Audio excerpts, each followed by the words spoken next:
Good evening, everyone. Good evening. Good evening. ચલો video દેખાય છે પરફેક્ટ? અવાજ પરફેક્ટ આવે છે? બધા જ એકવાર ફટાફટ કમેન્ટ કરી દો. Good evening everyone. Good evening. ચલો બધા જ એકવાર કમેન્ટ કરી દે.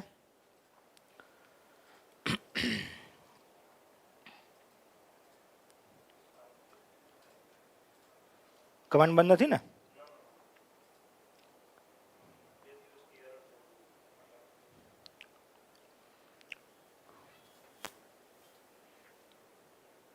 ચલો ચલો okay. Good evening everyone. Good evening. Good evening.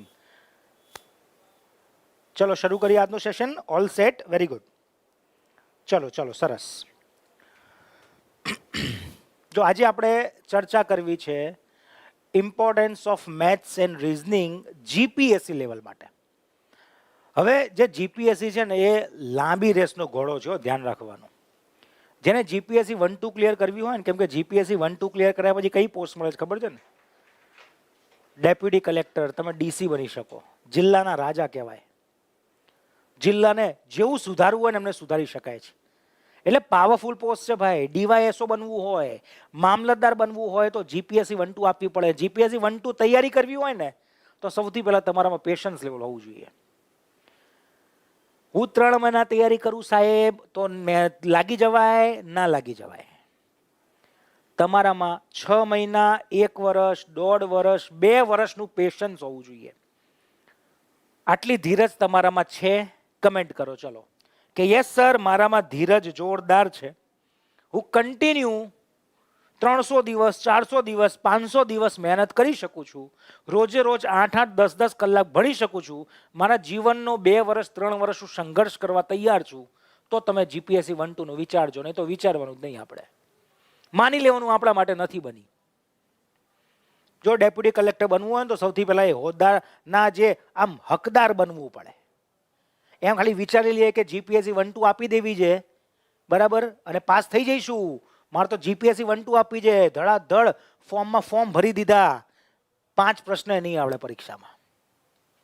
સૌથી પહેલા તમારું પેશન્સ લેવલ ચેક થાય છે. અને તમે ડીસી બન્યા પછી જેવું કામ કરશો, જેવી જરૂર છે ને એ તમારી શરૂઆત તૈયારીમાં થાય છે. તમારી તૈયારી એ જ જોવામાં આવે છે કે તમે કેટલું સંઘર્ષ કરી શકો છો, તમે કેટલું પ્રેશર એક્સેપ્ટ કરી શકો છો, તમે કેટલું પેશન્સ ધરાવો છો. આટલું બધું લાઇનસર વર્ષ 1.5 વર્ષ કરે ને પછી આપણે ડીવાયએસઓ, ડેપ્યુટી મામલતદાર, ડીવાયએસપી કે ડાયરેક્ટલી ગેસ કેડર એટલે ડેપ્યુટી કલેક્ટરનો એક મોકો મળી શકે છે ભાઈ. તો તમે તૈયાર છો? પહેલા મને કહો કે સર સંઘર્ષ કરવા તૈયાર છું, મહેનત કરવા તૈયાર છું, અને મહેનત હું લાંબા સમય સુધી કરી શકો છો. જો ટૂંકા સમયમાં ગવર્મેન્ટ નોકરી જોઈતી હોય, નાની ગવર્મેન્ટ નોકરી જોઈતી હોય, તલાટીમાં તમે ખુશ છો તો જીપીએસસી 1-2 નહીં પડવાનું. જીપીએસસી 1-2માં ત્યારે જ પડવાનું જ્યારે તમે લાંબી રેસમાં દોડી શકવાના છો. એવું પણ બને કદાચ પહેલી વાર પરીક્ષા આપ્યો પાસ ના પણ થાઓ, 2 વાર આપ્યો ના થાઓ, 3 વાર આપ્યો ના થાઓ, 10 વાર કદાચ પરીક્ષા આપવી પડે ત્યારે જઈને તમને ડીસી મળે. પણ 10 વાર પરીક્ષા આપ્યા ભાઈ જો ડીસીનો હોદ્દો મળી ગયો ને તો જીવન તમારું સફળ થઈ ગયું ભાઈ. સમજી લેવાનું ભાઈ. જીવનમાં તમે કંઈ બીજું ના કરો ને તો એ ચાલે. એ ડીસી ઉપર હોદ્દામાં કામ કરો, કામ કરે રાખો, તમારું એવું નામ થશે કે તમે વિચાર્યું પણ નહીં હોય. બરાબર? તો આજે હું ચર્ચા કરવાનો છું. જીપીએસસી 1-2માં મેથ્સ અને રીઝનિંગનો એક સબ્જેક્ટ આવે છે, ગણિત અને રીઝનિંગ. એનું ઇમ્પોર્ટન્સ કેટલું છે અને એ સબ્જેક્ટ કેવી રીતે તૈયાર કરવો જોઈએ. અને આજે 2021માં જીપીએસસી 1-2માં જે પ્રશ્નો પૂછાયા હતા એ બધા પ્રશ્નો તમને સોલ્વ પણ કરાવીશ. એટલે જો પ્રશ્ન જોઈને જ ખબર પડી જશે કે હવા ટાઈટ થઈ જાય ભાઈ. એકદમ હાઈ લેવલની તૈયારી કરવી પડે, એવી પ્રેક્ટિસ કરવી પડે ને કે પ્રશ્ન કેમ ઘોડીને પી જવો પડે તો આવડે ભાઈ. બરાબર? તો આપણે આજે ચર્ચા કરીએ કે જીપીએસસી 1-2 જો આ વર્ષનું આખું કેલેન્ડર આવી ગયું છે દોસ્તો. એમાં જીપીએસસી 1-2 ડાયરેક્ટ ક્લાસ 1, ક્લાસ 2 જે લેવાય છે. ડીવાયએસઓ હજુ ડેપ્યુટી મામલતદારની વેકેન્સી આ વખતે બતાવતી નથી, કદાચ એડિશન થાય. એના અંદર પીઆઈની, એસટીઆઈની હજુ એડિશન થશે. એટલે ઘણી બધી વેકેન્સી છે. જો તમે એન્જિનિયર છો તો મદદનીશ એન્જિનિયરની પણ છે, ઘણી બધી સ્પેશિયલ પોસ્ટની પણ છે, નોર્મલ ગ્રેજ્યુએટ લોકો માટે પણ છે. દરેકમાં પાર્ટ 1 તમારે મહેનત કરવાની જ છે. જીકે ભણવું જ પડશે, ગણિત ભણવું જ પડશે, સાયન્સ ટેક ભણવું જ પડશે, કરંટ અફેર્સ ભણવું જ પડશે. આ 8 સબ્જેક્ટ બધાને ભણવા પડશે. તો તમારે આ ધીમે ધીમે ધીમે ધીમે તમારો એક ડેટાબેઝ ક્રિએટ કરવાનો છે કે આ ડેટાબેઝ એવો ક્રિએટ કરો કે ગમે તે પૂછાય આપણા માર્ક્સ આવે અને તમને ખ્યાલ છે કેટલા માર્કે પાસ થવાય છે. પ્રિલિમનું કટ ઓફ કેટલું અટકે છે બોલો? પ્રિલિમ જીપીએસસી 1-2 ની વાત કરું તો 400 માર્કનું પેપર હોય છે. હે 400 માર્કનું પેપર હોય છે. તો કટ ઓફ કેટલું અટકતું હોય તમને શું લાગે છે? કેટલું કટ ઓફ અટકતું હશે? 400 માંથી કેટલા માર્ક લઈએ તો પ્રિલિમ પાસ થઈ જવાય? ચલો તમારી સાથે હું શેર પણ કરું કે એની પેટર્ન શું હોય. બધાને ખબર હશે પણ આપણે થોડો ઓવરવ્યૂ લઈ લઈએ કે જે છોકરાઓ નવા હોય, અને ખાસ હું એવા છોકરાઓને કહીશ જે લોકો ગ્રેજ્યુએશન કરી રહ્યા છે. તમે 12 પાસ છો, તમે ફર્સ્ટ યરમાં છો, સેકન્ડ યરમાં છો કે થર્ડ યરમાં છો, તૈયારી શરૂ કરી દેજો અત્યારથી જ. ભલે તમારું ગ્રેજ્યુએશન 1 વર્ષે પતવાનું હોય, 2 વર્ષે પતવાનું હોય કે 3 વર્ષે પતવાનું હોય. Yes, very good. ભાઈ 120, 130, 140 આજુબાજુ કટ ઓફ અટકતું હોય 400 માંથી. એટલે 50%થી પણ ઓછું, 50%થી પણ ઓછું. એટલે પેપર અઘરું આવે છે દોસ્ત. પણ તૈયારી સારી હોય તો એટલા માર્ક્સ લાવી શકાય. અને એમાં 8 સબ્જેક્ટ છે. 8 સબ્જેક્ટમાં 4-5 સબ્જેક્ટ તો તમારા જોરદાર સ્ટ્રોંગ હશે ને. ત્યાં મેક્સિમમ માર્ક ખેંચી લેવાના. જે સબ્જેક્ટ વીક છે ત્યાં અમુક જે પ્રશ્નો છે કરવાના, બીજું છોડ દેવાનું. ભગવાનનું નામ લઈને છોડ દેવાનું. બરાબર? તો 140 આસપાસ જ કટ ઓફ અટકે છે. તો 140 માર્ક તો આવી શકે, પણ 6 મહિનાની જોરદાર મહેનત જોઈએ. રોજના 8-8, 10-10 કલાકની મહેનત. તો જ વિચારવાનું, નહીં તો આ વિડીયો બંધ કરી દેવાનો ભાઈ. તમારા માટે નથી આ વિડીયો. એના અંદર હું વાત કરીશ આ ઇમ્પોર્ટન્સ ઓફ મેથ્સ. મેથ્સ કેવી રીતે તમને પ્રિલિમ પાસ કરાવી શકે છે. મેં જોયું છે ઘણા બધા છોકરાઓ છે ને, ગણિત રીઝનિંગ તો ગણવાનું જ નહીં, ગણતા જ નથી. આને વિષય વાંચવાનું જ નહીં કે આપણે 7 વિષય વાંચી લઈશું, ગણિત રીઝનિંગ નથી વાંચવું. કેમ ભાઈ એવું? દરેક વિષય 12 થી 13% વેટેજ ધરાવે છે. કોઈ પણ પરીક્ષા લઈ લો જીપીએસસી 1-2 ની. 400 માર્કનું પેપર હોય તો 50 માર્કનું મેથ્સ રીઝનિંગ છે. 200 માર્કનું પેપર હોય જેમ કે એસટીઆઈ 200 માર્કનું છે તો એના અંદર 25 માર્કનું મેથ્સ રીઝનિંગ છે. એનો મતલબ 12.5% જેવું મેથ્સ અને રીઝનિંગ આવે છે. અને એ જ 12.5%માં બંધારણ આવે છે. તો આપણે બંધારણ 100 કલાક મહેનત કરવી છે, મેથ્સ રીઝનિંગ કેમ નહીં? ભાઈ મેથ્સ રીઝનિંગ મહેનત કરશો ને તો હું તમને ખરેખર ખાતરી આપી શકું છું કે તમારા જે માર્ક્સ છે ને એમાં જોરદાર વધારો થશે. તમે જીકે મહેનત કરીને જેટલા માર્ક્સ લઈ શકો છો એટલી જ મહેનત તમે મેથ્સ રીઝનિંગ કરજો. તમારો જે સ્કોર છે ને બહુ સરસ વધી જશે. અને મેં જોયું છે બધા છે એવું થાય કે મેન્સમાં તો ગણિત આવતું જ નથી. સાહેબ મેન્સમાં તો ક્યાં ગણિત આવે છે? ભાઈ મેન્સમાં ગણિત નથી આવતું, પણ મેન્સ સુધી તમે પહોંચતા જ નથી પહેલા તો. કેમ? કેમ કે પ્રિલિમમાં જ દાંડિયા ડોલ થઈ જાય છે, પ્રિલિમમાં જ વિકેટ પડી જાય છે. કેમ? કેમ કે પ્રિલિમમાં ફોકસ જ નથી કર્યું ને. આપણે શું કરીએ કે ભાઈ પ્રિલિમમાં મેથ્સ રીઝનિંગ આવે છે, મેન્સમાં આવતું જ નહીં તો આપણે કરવું જ નહીં. તો શું થાય? પ્રિલિમમાં જ પાસ ના થયા અને મેન્સની તૈયારી શરૂ કરી દીધી, પહેલા પ્રિલિમને પાસ થાવ ભાઈ. એટલે પ્રિલિમના 8-8 વિષયને એક જેવું ન્યાય આપવાનું. અને ગણિત જો એકવાર સારી રીતે કરી નાખ્યું ને, એકવાર સારી રીતે, તો સમજજો, બહુ તમે સમજવા જેવી વસ્તુ છે. 50 માર્કનું મેથ્સ રીઝનિંગ છે. સારામાં સારી તૈયારી મેથ્સ રીઝનિંગમાં કરીને તો 40 માર્ક આવી શકે છે. રમતા રમતા 40 માર્ક. રમતા રમતા કહું છું. અઘરું પૂછાય ને તો એ 40 માર્ક આવી શકે. બોલો તમે બંધારણની તૈયારી કરી હોય, સાયન્સ એન્ડ ટેકનોલોજી વાંચ્યું હોય, 50 પ્રશ્ન પૂછાય તો તમે 40 માર્કની ગેરંટી લઈ શકો છો કે નહીં? હા કે ના બોલો? જે પણ તમારો વિષય સ્ટ્રોંગ હોય, તમે મને કહો, હું તમને જીપીએસસી લેવલના વિધાનવાળા 50 પ્રશ્ન પૂછું, તમે 40 માર્ક લઈ શકો છો છાતી ઠોકીને? કહી શકો છો કે નહીં? હા કે ના જવાબ આપો તમે. તમારો જે પણ વિષય સ્ટ્રોંગ હોય, બંધારણ તમારો સ્ટ્રોંગ હોય, તમે ભૂગોળના એક્સપર્ટ છો, તમે ઇતિહાસના એક્સપર્ટ છો, તમે ઇકોનોમિક્સના એક્સપર્ટ છો, તમને કરંટ અફેર જોરદાર આવડે, બોલો 50 પ્રશ્ન પૂછું હાઈ લેવલના, શું તમે 40 માર્ક લઈ શકશો અંદર?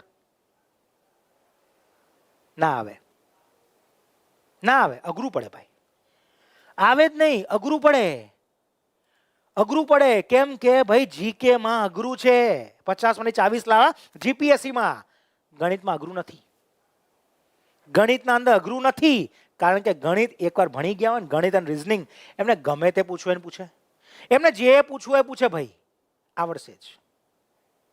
સારી મહેનત હશે તો આવડશે. એટલે સમજો તમે, જો તમે 50 માંથી 40 માર્ક મેથ્સ અને રિઝનિંગમાં લઈ આવ્યા અને કટ ઓફ તમારું અટકે છે, સમજો કટ ઓફ તમારું અટકતું હોય 140, તો હવે તમારે ખાલી 100 માર્ક્સ લાવવાના. કેટલા વિષયમાંથી? તો કે 7 વિષયોમાંથી. 7 વિષયોમાંથી 40 માર્ક ના આવે? 7 વિષયોમાંથી 40 માર્ક ના આવે? સમજાય છે કેલ્ક્યુલેશન? મેથ્સમાં આરામથી આવે 40, પણ પ્રેક્ટિસ જોરદાર જોઈએ. ક્લાસ લેવલની પ્રેક્ટિસ નહીં ચાલે. આજે હું તમને દાખલા બતાવીશ અને દાખલા હું સોલ્વ કરું છું, તમે જોજો. તમને એવું થશે સર આ દાખલો પહેલાં તો ખબર નથી પડતી કહેવા શું માગે છે, અને ખબર પડે તો લાંબી લાંબી આખા પેજની પદ્ધતિ કરે લોકો. હું બતાવું તમને જો કેવી રીતે દાખલા સોલ્વ થાય. એ લેવલની પ્રેક્ટિસ જોઈએ છે, એ લેવલની પ્રેક્ટિસ આપણે કરાવવાના છીએ. બધાને ખબર છે ને ભાઈ? નવી બેચની શરૂઆત થઈ રહી છે 15 તારીખે. જેને જીપીએસસી 1-2 મગજમાં હોય, ઘરે બેસીને તૈયારી કરવી હોય તો ઓનલાઈન જોડે જવાનું, ઓફલાઈન કરવી હોય તો ગાંધીનગર આવી જવાનું. કોણ કોણ ફેકલ્ટી હશે, શું પદ્ધતિ હશે, બધું જ ચર્ચા કરું છું. અને આજે આ મેથ્સનું તમને હું ઓવરવ્યૂ આપવાનો છું. મેથ્સ અને રિઝનિંગ, મેન તો મેથ્સ ભેગું આવશે. મેથ્સ રિઝનિંગ એક જ સબ્જેક્ટ ગણે છે એને, બરાબર? એમાંથી 40 માર્ક મારી ઈચ્છા છે તમારા આવે. એ રીતે તૈયારી કરાવી છે કે તમારા 40 માર્ક મારે લેવડાવવા છે 50માંથી. અને જ્યાં 25 માર્કનું પૂછાતું હોય એસટીઆઈમાં, તો મારે તમને લેવડાવવા છે કેટલા? તો કે 25માંથી 20 આજુબાજુ. બરાબર? એક્સ એન્ડ વાયમાં લોચા પડે ને, એક્સ એન્ડ વાય લેવડાવીશ જ નહીં તમારી જોડે. બરાબર? તો લેટ્સ સ્ટાર્ટ ધ સેશન મિત્રો. તો સૌથી પહેલા મેથ્સ એન્ડ રિઝનિંગનો સિલેબસ જોઈ લઈએ. પહેલા આખો સિલેબસ જોઈ લઈએ આપણે એકવાર. પ્રિલિમમાં આ જીપીએસસી 1-2 નું છે. પીઆઈનું પેપર હોય તો 300 માર્કનું હોય, તમને ખબર છે. એસટીઆઈનું પેપર હોય, ડીવાયએસઓનું પેપર હોય તો 200 માર્કનું હોય. વિષય જ છે, 400 માર્કનું 200 માર્ક થઈ જશે. એટલે 25 માર્કનું મેથ્સ અને રિઝનિંગ આવશે. આના અંદર અભ્યાસ 2, જો GK1 GK2 બે છે, સામાન્ય જ્ઞાન 1, સામાન્ય અભ્યાસ 2. સામાન્ય અભ્યાસ જ્ઞાન તો નહીં, સામાન્ય અભ્યાસ 1 અને 2. આમાં 4 વિષય આવે અને આમાં 4 વિષય આવે, અને આ 4 વિષયમાંથી એક વિષય ગણિત અને રિઝનિંગ હોય. ગણિત અને રિઝનિંગ હોય. જેને બીજા બધા વિષય કયા હોય જાણવું હોય તો આપણે આગળ પણ ઘણા બધા લેક્ચર લીધેલા છે, તમે ચેક કરજો, આખું જાણી લેજો. ચેતન સરે પણ લીધો છે, મહેશ સરે પણ લીધો છે. બરાબર? કે તમને આઈડિયા આવશે કેવા કેવા ટોપિક છે, અને દરેક ટોપિકનું લિસ્ટ આપ્યું છે. એ આખું લિસ્ટ તમારે લાઇનસર તૈયારી કરવાની, તો તમે આરામથી પહોંચી જશો. તમે આરામથી સિલેક્શન થશે પ્રિલિમ્સમાં. પણ મેન્સ માટે તો રિટર્ન પ્રેક્ટિસ જોઈએ તમારી. બરાબર? ઓકે. હા, પીઆઈમાં 300 માર્કનું આવે કીધું ને બેટા મેં. પીઆઈ 300, એસટીઆઈ અને ડીવાયએસઓ 200 માર્કનું. એમાં 25 માર્કનું મેથ્સ રિઝનિંગ. પેલામાં 30-35 માર્કનું મેથ્સ રિઝનિંગ પીઆઈમાં. જીપીએસસીમાં 50 માર્કનું મેથ્સ રિઝનિંગ. 50માંથી 40 લાવવાના. કેટલા બેટા? હું પ્રયત્ન એવો કરીશ, એવું ભણાવવાનો છું મહેનત કરીને કે તમારા 40 માર્ક આવે. તમે તૈયાર હોય તો હું તૈયાર છું. Okay, I am ready if you are ready. હું તો ભણાઈશ. જેટલા છોકરાઓ હશે 50માંથી 40 લેવડાવવા છે. હું તો જોરદાર એ રીતે ભણાવવાનો છું. તમારી મહેનત કેવી છે આપણે જોઈ લઈએ. બરાબર? તો આ 400 માર્કનું પ્રિલિમ ખાલી ક્વોલિફાય કરવાની હોય. આ માર્ક્સ મેન્સમાં ગણાતા નથી. અને પછી મેન્સ ગુજરાતી, અંગ્રેજી, નિબંધ, 3 જીકેના પાર્ટ. આમાં ક્યાંય મેથ્સ રિઝનિંગ નહીં આવે હવે મેન્સમાં. પછી લેખિત પરીક્ષાના કુલ 900 ગુણ થયા. 100 માર્કની તમારું ઇન્ટરવ્યુ, 1000માંથી તમારું મેરિટ બનશે. બરાબર? આ 150 ગુણ્યા 6 900 અને 100 માર્કનું ઇન્ટરવ્યુ. મેં કીધું લાંબી રસનો ઘોડો છે બેટા. અને જેટલી લાંબી રેસ હશે ને એટલું જ આગળ જે સફળતા પછી જે ફાઇનલ આપણને સફળતા મળવાની છે ને એ અલગ લેવલની હશે યાર. ફરક પડે કે ના પડે? તો મને કહો, તલાટીનું પેપર 1 જ કલાકનું, 100 પ્રશ્ન 1 કલાક ડાયરેક્ટ તલાટી. અને આના પ્રિલિમ આપો, પછી મેન્સ આપો, પછી ઇન્ટરવ્યુ આપો. કેટલી ધગસ ચેક કરે છે આપણી. અને આવી આપણી ધગસ ચેક કરતા પછી આપણે નોકરી મળતી હોય તો એ નોકરી અલગ લેવલની હોય ભાઈ. તલાટીનું પ્રમોશન ગમે ત્યાં થઈ જાય, એ કોઈ દિવસ ગેસ કેડર ના બની શકે, એ ડીવાયએસઓ ના બની શકે. એ લેવલ અલગ છે. તો તમારા લેવલે ડાયરેક્ટ પહોંચવું હોય તો રસ્તો છે. શું રસ્તો છે? 1 વર્ષ, 1.5 વર્ષ, 2 વર્ષ, 2.5 વર્ષ કે 3 વર્ષ ના લાગો ત્યાં સુધી તૈયારી. ચેતન સર કહેતા હોય છે ને, વરસાદ ન આવે ત્યાં સુધી બાવો નાચે. તો સિલેક્શન ના થાય ત્યાં સુધી તૈયારી કરવા તૈયાર છો તો તમારા માટે જીપીએસસી 1-2 છે. નહીં તો આપણા માટે ક્લાસ 3 લેવલ, તલાટી લેવલ તો છે જ. તમે નક્કી કરો. જવું છે હાઈ લેવલ તો you have to prepare like that. બરાબર? રાજા બનવું હોય જંગલનો તો કિંગ જેવો એટીટ્યુડ તો જોઈએ ને ભાઈ. રાજા જેવો એટીટ્યુડ જોઈએ. બરાબર ને? ઓકે, મહેનત બીજું કંઈ જ નથી આના અંદર. હવે હું મેથ્સ અને રિઝનિંગની વાત કરું સ્પેસિફિક બેટા, તો એક એક ટોપિક જોઈ લો, ફટાફટ તમને બતાવી દઉં અને પછી મારે તમને પ્રશ્નો કરાવવા છે. એક ઓવરવ્યૂ આપવો છે, પ્રશ્ન કેવા પૂછાય ને તમે જોવો એકવાર અને પછી એનું સોલ્યુશન જોજો. તમને એવું થશે કે હા સર, જો આ રીતે તમને શીખવાડ્યું હોય તો આવા સોલ્યુશન અમે એક્ઝામમાં કરીએ તો બહુ ઇઝીલી થઈ જાય. બરાબર? ઓકે, ચલો. તો આ રિઝનિંગનો પાર્ટ છે. જો અહીંયા સુધી વાત કરું તો આ રિઝનિંગ છે. એટલે જોવા જઈએ તો રિઝનિંગના ટોપિક ઓછા છે. રિઝનિંગના ટોપિક ઓછા છે અને ગણિતના ટોપિક બહુ બધા છે. આ રિઝનિંગ છે અને આ તમારું ગણિત છે. રિઝનિંગમાં તમે જોશો તો શ્રેણી, બેઠક વ્યવસ્થા, પઝલ્સ, દિશાઓ અને અંતર, હાઈ લેવલ ક્લાસ 3 એક્સપેક્ટ નહીં કરવાનું. 2011નું પેપર, 2021નું પેપર જોજો, તમને એવું થશે રડવું આવી જશે. જેને જીપીએસસી તૈયારી ના કર્યું એમની માટે કહું છું, પણ પહેલાથી તૈયારી કરશો ને તો આવડશે. બરાબર? તો આ રિઝનિંગના જે ઘડિયાળ છે, કેલેન્ડર છે, આકૃતિઓ છે, સંબંધ વિષયક છે, સંખ્યાઓની શ્રેણી છે, નંબર સિરીઝ, એલ્ફાબેટ સિરીઝ, આ બધો રિઝનિંગનો સિલેબસ છે. ગણિતમાં તમે જોશો તો સંખ્યા પદ્ધતિ, સંખ્યા વ્યવસ્થા કહેવાય છે, પ્રમાણ છે, હિસ્સો, પાર્ટનરશિપ, રેખિક સમીકરણ, ઇક્વેશન વાળું દાખલો, ઘાત, ઘાતાંક, વર્ગ, વર્ગમૂળ, બધા ચેપ્ટર નામ તો સાંભળ્યા જ છે તમે. આના અંદર એડિશન તમે જોશો ને તો જો ભૂમિતિ, જો રેખા, ખૂણો, આ બધું ઉમેરી જાય છે અંદર. પછી આ તમે જોશો ને સરળ ભૌમિતિક આકૃતિનો ક્ષેત્રફળ અને પરિમિતિ. ક્ષેત્રફળ, ઘનફળ બહુ ડીપમાં આવે છે. ભૂમિતિ બહુ ડીપમાં આવે છે, જે ક્લાસ 3માં નથી આવતી. પછી બીજગણિત, એલ્જેબ્રા, અને છેલ્લે માહિતીનું અર્થઘટન, ડેટા ઇન્ટરપ્રિટેશન, એટલે ગ્રાફ વાળા દાખલા જે ક્લાસ 3માં નથી આવતા. એટલે પેટર્ન છે ને આની થોડી બદલી જાય છે ને લેવલ હાઈ થઈ જાય છે બેટા. આવાજ નથી આવતો? આવાજ તો મસ્ત છે યાર. લેવલ તમારો હાઈ થઈ જશે, તૈયારી રાખજો. તમારું લેવલ કેવું હોવું જોઈએ? હાઈ લેવલ તૈયારી કરવાની છે. હાઈ લેવલની તૈયારી કરવી પડશે. ઓકે? અને હાઈ લેવલની તૈયારી કરાવવા માટે ઓફલાઈન ઓનલાઈન બંને બેચ છે. હું બેચની તમને માહિતી આપી દઉં ફટાફટ અને પછી આપણે એના દાખલા ઉપર જવું છે. મેથ્સના કેવા પૂછાયા હતા અને એનું સોલ્યુશન જોજો, ખાસ મજા પડશે. હું સોલ્યુશન કરાવું, તમે જોજો, લાગશે કે સાહેબ ખરેખર કરી શકે એવા છે, મહેનત કરી હોય તો આવડે એવા છે. એમને થોડી કમિટમેન્ટ આપું છું 50 વાળી 40 લેવડાવવા જ મારે તમને. બરાબર? તો આપણે આ પહેલા ઓનલાઈન બેચ શરૂ થઈ રહી છે 15મી તારીખથી. આજ 15 મે. બરાબર? MAY મે. સમય હશે સાંજનો 4 વાગે પહેલો લેક્ચર, 6:30 બીજો લેક્ચર. તો 4 થી 8:30 રોજ 4 કલાક તમારા લાઈવ લેક્ચર હશે. રોજ 4 કલાક તમારા લાઈવ લેક્ચર. હવે ફેકલ્ટી કોણ હશે એ સૌથી ઇમ્પોર્ટન્ટ. ફેકલ્ટી કોણ હશે? દરેક વિષયના એક્સપર્ટ ફેકલ્ટી જે પોતે જીપીએસસી પાડી ચૂકેલા છે. ક્લાસ 3 લેવલના ફેકલ્ટી આમાં નહીં હોય. ઓલ ફેકલ્ટી જે પોતે એક કેડર ક્રેક કરી ચૂકેલા છે પહેલા તો. બરાબર? તો ફેકલ્ટીની વાત કરું, બંધારણ, વારસો અને અર્થશાસ્ત્રનું સ્ટેટિક વિશાલ સર કવર કરશે. વિજ્ઞાન ટેકનોલોજી, વિજ્ઞાન ટેક,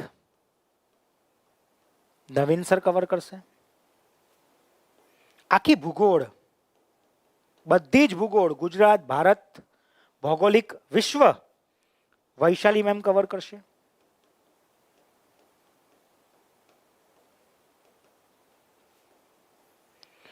ગણિત અને રીઝનિંગ તરલ સર અને રવિ સર કવર કરશે. અમુક પાર્ટ રીઝનિંગનો પણ હું લઈશ, અમુક પાર્ટ મેથ્સનો પણ રવિ સર લેશે. ઓકે? ઓફલાઈન ખાલી અમદાવાદ, ગાંધીનગર રહેશે દોસ્તો. પછી ઇતિહાસ અમી મેડમ લેશે.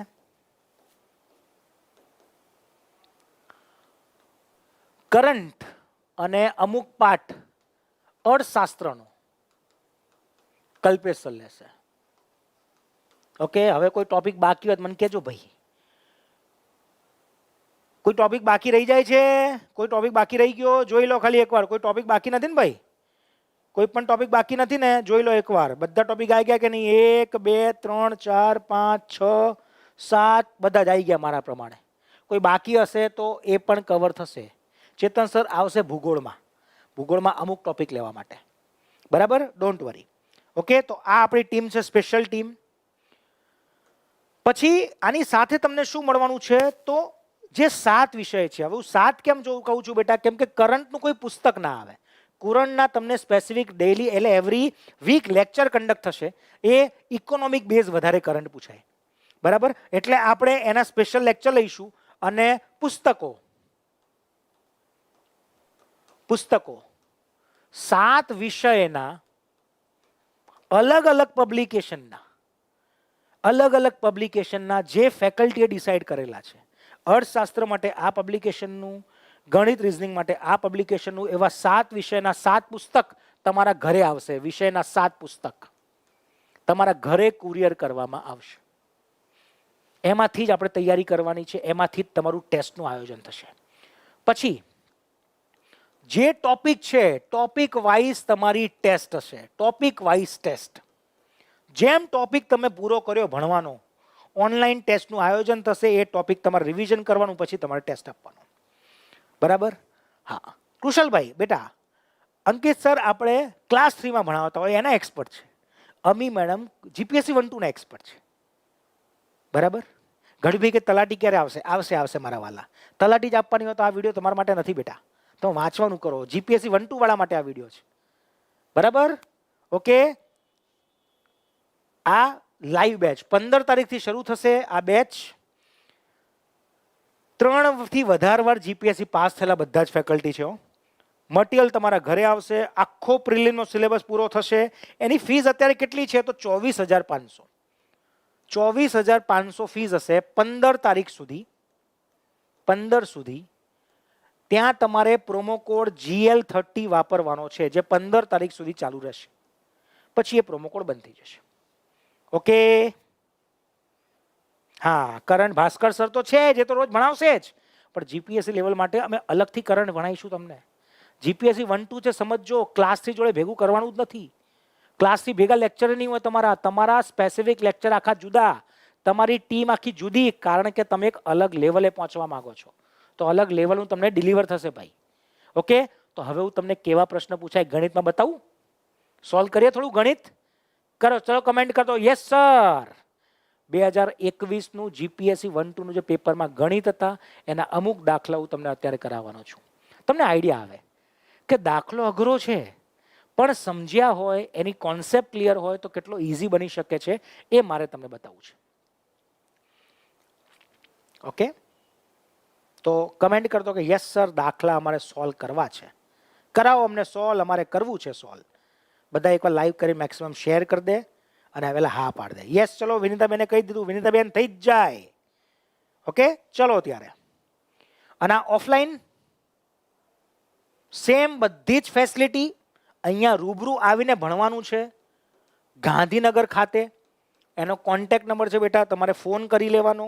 અહીંયા જે ફીસ છે ને, એ ફીસ છે અહીંયા 35,000 આજુબાજુ, બરાબર. મને એક્ઝેક્ટ હું કન્ફ્યુઝ આટલું જ હશે. 35,000 ફીસ છે. અને તમે ઓફલાઈનથી ઓનલાઈન આવવા માંગો તો આવી શકો. વચ્ચે એવું થાય કે સર ઓફલાઈન ભણવાનું છે, તો ડિફરન્સ આપીને તમે ઓફલાઈનમાં આવી શકો છો. તો એ જ ફેકલ્ટી, એ જ કોન્સેપ્ટથી તમે ઓફલાઈન પણ ભણી શકો છો. જેને એવું છે ઘરે બેસીને તૈયારી કરવી છે, ઓનલાઈનમાં જોડાઓ. તમે ગાંધીનગર આવીને તૈયારી કરી શકો છો, તો તમે ઓફલાઈનમાં જોડાઈ શકો છો બેટા. ઓકે, ડન છે. ચલો ત્યારે, બરાબર. આપણે 6 સેક્ટરમાં આપણી બ્રાન્ચ અને આ નંબર ઉપર માહિતી મેળવી લેજો. ચલો ત્યારે પહેલો પ્રશ્ન. એક્સ અને વાય ઘન પૂર્ણાંકો હોય એટલે પોઝિટિવ. બંને સંખ્યા પોઝિટિવ છે. અને x plus y plus XY બરાબર 54 હોય તો આપણે શોધવાનું છે એક્સ પ્લસ વાયનું મૂલ્ય કેટલું હશે. આવા દાખલા સોલ્વ ના કર્યા હોય તો કરી લો, ટ્રાય કરી લો. જવાબ જ નહીં આવે. કરી લો ટ્રાય, બોલો તમારે થતો હોય તો. આ છે જીપીએસસી. તૈયારી વગર વાળાનું કામ જ નથી. તલાટીમાં તૈયારી વગર ગયા હોય તો 50 માર્ક આવી જાય કદાચ. આમાં તૈયારી વગર ગયા હોય તો 10 માર્કે ના આવે. કેમ કે આ જીપીએસસી 1-2 છે. ઓકે, તો જો આ દાખલો કેવી રીતે સોલ્વ થાય તમે જુઓ. 2 પદ્ધતિ બતાવું તમને. મને એવું કીધું છે કે x પ્લસ વાય અને પ્લસ એક્સ વાય કરીએ તો આનો સરવાળો 54 થાય છે. મારે શોધવું છે x અને y નો સરવાળો કેટલો હશે. હું શું કરું છું તમે જોજો. જો આ બંનેમાંથી છે ને x કોમન આવે છે. જો આ બંનેનું એક સાથે લખું જોજો હો. x પ્લસ y ની xy પ્લસ y બરાબર 54. મેં ખાલી આને આગળ લાવ્યો. આ બંનેમાં મને x કોમન દેખાય છે. આ બંનેમાંથી y કોમન કાઢી શકતા હતા, જે કરવું હોય. હું x કોમન કાઢું તો શું બચ્યું? તો અહીંયા બચ્યું 1 પ્લસ y, અહીંયા બચ્યું 1 પ્લસ y, અને પાછળ શું બચ્યું? તો કે પાછળ એકલું y બરાબર 54. હવે તમે વિચારો બેટા, જો અહીંયા 1 પ્લસ y, અહીંયા પણ 1 પ્લસ y હોત તો પછી 1 પ્લસ y પાછું કોમન આવે. જોજો હો, એટલે બંને બાજુ એક ઉમેરું છું. હું શું કરું છું? જો x 1 plus y plus 1 plus y મેં એક ઉમેર્યો તો મારે જમણે પણ એક ઉમેરવાનો થાય તો ત્યાં થઈ જાય 55. અહીંથી ફાયદો શું થયો? x plus 1 plus y 1 plus y common આવી ગયા અને આની બહાર કશું નહીં એટલે 1. એક કાઉન્સમાં x પ્લસ 1, એક કાઉન્સમાં x પ્લસ 1, બીજા કાઉન્સમાં y પ્લસ 1 અને સામે આવે છે 55. હવે સાદી ભાષામાં એવું કહેવાય, આ બે સંખ્યાનો ગુણાકાર 55. 55 કઈ બે સંખ્યાનો ગુણાકાર થાય? બોલો. 55 કઈ બે સંખ્યાનો ગુણાકાર થાય? તો થાય 11 અને 5 55. તો એવું હોઈ શકે કે આ 11 છે તો આ 5 છે, અથવા પછી આ 11 છે તો આ 5 છે, ગમે તે હોય. તો આપણે ધારી લઈએ કે x પ્લસ 1 11 હોય તો x બરાબર 10 હોય, y પ્લસ 1 5 હોય તો y બરાબર 4 હોય. મને કીધું તું બંનેનો સરવાળો, તો તમારો જવાબ 14. તમારો જવાબ 14. ઘણા બધાને તો કદાચ હા સાહેબ આવું. પ્રેક્ટિસ બેટા, પ્રેક્ટિસ કરશો આવડશે. Practice makes the man perfect.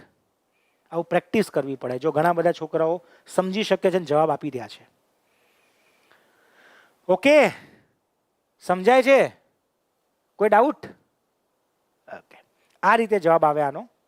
બીજા પ્રશ્ન જોઈએ આપણે. ધીમે ધીમે તમને ઘણા બધા પ્રશ્ન કરાવું. એક ગોલકનું ઘનફળ તેની ત્રિજ્યાના ઘનને ચલે છે. કોઈ ગોલકનું ઘનફળ, એનું જે ઘનફળ છે ત્રિજ્યાના ઘનને ચલે છે. હવે સિમ્પલ છે ભાઈ, ગોલકનું ઘનફળ શું થાય ખબર છે? 4/3 પાઈ r ઘન. 4/3 એક ફિક્સ વેલ્યુ છે, પાઈ બરાબર 22/7. તો ઘનફળ શેના ઉપર આધાર રાખે છે? તો કે ત્રિજ્યાના ઘન ઉપર. એ તો કહેવા માંગે છે ત્રિજ્યાના ઘનને ચલે છે. એનો મતલબ સાદી ભાષામાં એવું બેટા કે જે ઘનફળ છે, ઘનફળને ઇંગ્લિશમાં વોલ્યુમ કહેવાય. શું કહેવાય? વોલ્યુમ કહેવાય. શું કહેવાય બેટા? વોલ્યુમ કહેવાય. તો વોલ્યુમ શેના ઉપર આધાર રાખે છે? શેને ચલે છે એટલે આધાર રાખે છે? તો કે ત્રિજ્યાના ઘનને આધાર રાખે છે. ત્રિજ્યાના ઘનને આધાર રાખે છે. હવે ગોલક કોને કહેવાય બેટા? આને ગોલક કહેવાય. આવું 3D હોય એને ગોલક કહેવાય. તો અહીંથી લઈને અહીંયા સુધી આને આપણે ત્રિજ્યા કહીએ, જેને r કહેવાય છે. હવે મને એવું કીધું છે કે આનો જે ઘનફળ છે એ આને ઘનને ચલે છે. તો એ સૂત્ર જ છે ભાઈ. ના લખ્યું હોત તોય ચાલે. એ તો સૂત્ર જ છે. એ તો સૂત્ર જ છે. સમજાય છે? ઓકે, તો હવે અહીંયા સમજો. 1.5, 2 અને 2.5 મીટર વ્યાસના 3 નક્કર ગોલક પીગળાઈને એક નવો ગોલક બનાવવામાં આવે તો આ નવા ગોલકનો વ્યાસ કેટલો થાય?